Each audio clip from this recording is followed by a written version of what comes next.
So yesterday I made a video delving into understanding why we feel so traumatized when our world is turned upside down when we have a breakup.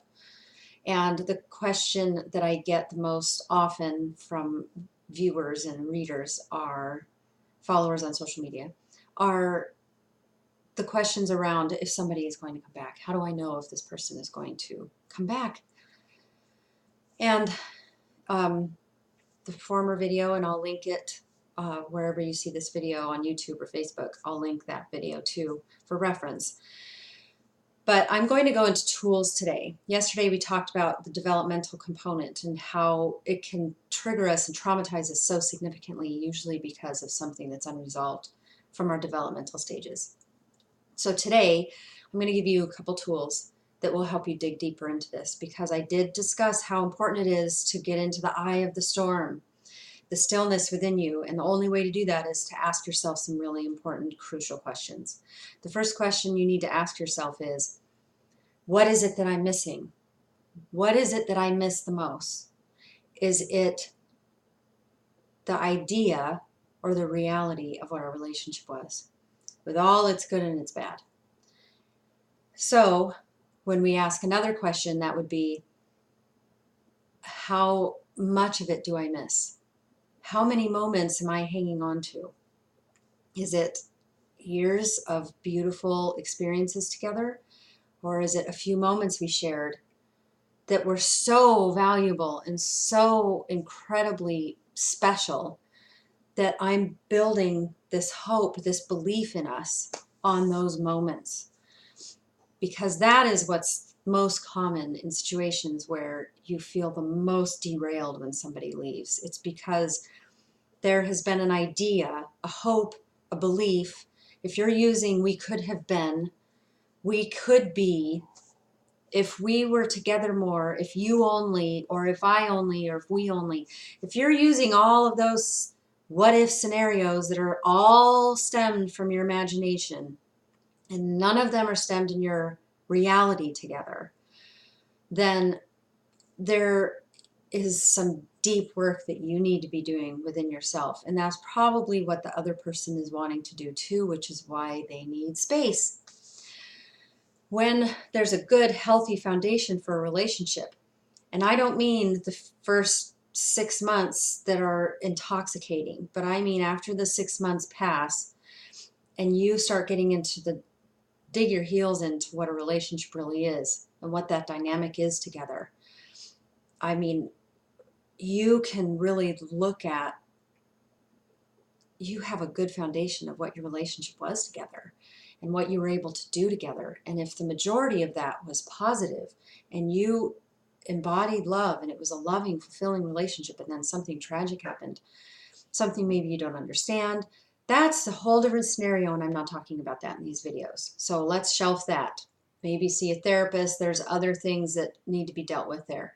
What I'm talking about are the ones where you're devastated because you have gone back and forth with the same person and you don't know if they're going to come back again or not.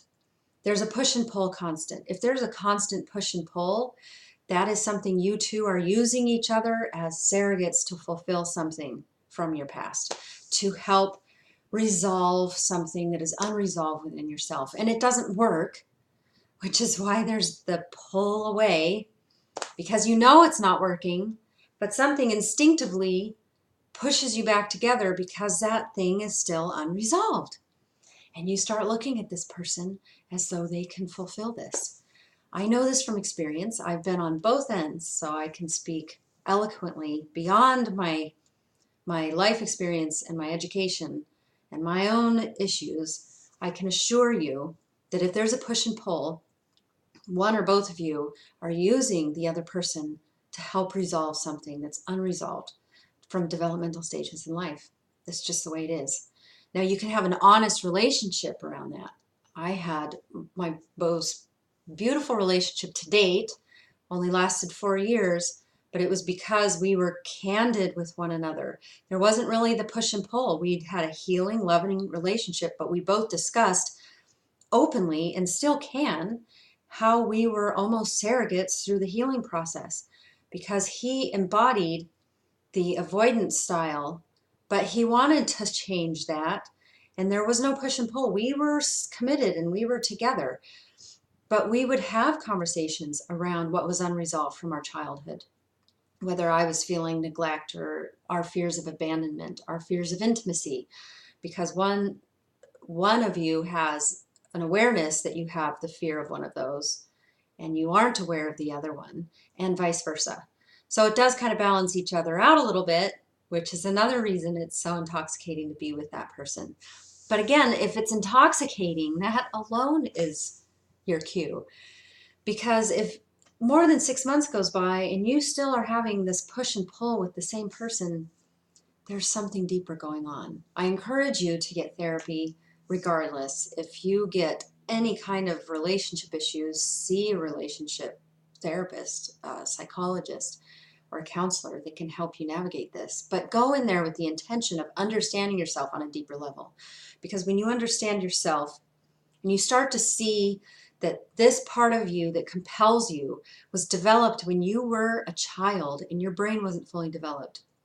And now you have this mature adult brain that needs to learn how to hold that child that's in fight, flight, or freeze within you. Hold it, make it feel safe and secure and heard. But you're the only one that can do that. Because I can tell you from experience that even if I've had these conversations with my parents, the ones that caused all of this, and we've had beautiful healing conversations, just like I had to do with my son when I continued this horrible cycle with him. You can have these deep healing conversations with the people that caused this. Caused, meaning unintentional, but this was our interpretation as children in our immature brain. But they are causing this, the experience caused this fight, flight, or freeze response within us.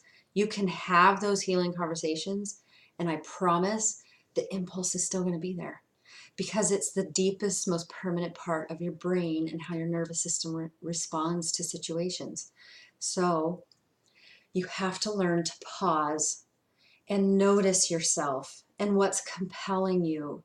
Is it an idea? Is it a fantasy built on moments you shared, not steady, gradual building of a relationship that you guys created together, but instead these intoxicating moments that you thought could help heal you on some level, that made you feel something you always longed to feel since childhood?